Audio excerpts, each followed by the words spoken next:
We're going to test to see if this camcorder will continue to function normally even after extreme shock is applied. It's recording. Let's get on with this test.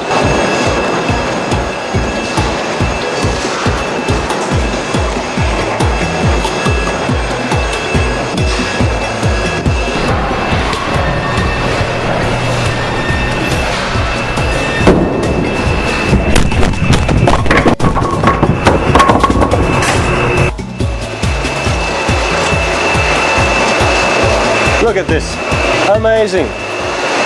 Even though the camcorder, as you saw, was hit by the bowling ball, still continues to record completely normally. The Samsung R10 camcorder has passed the test.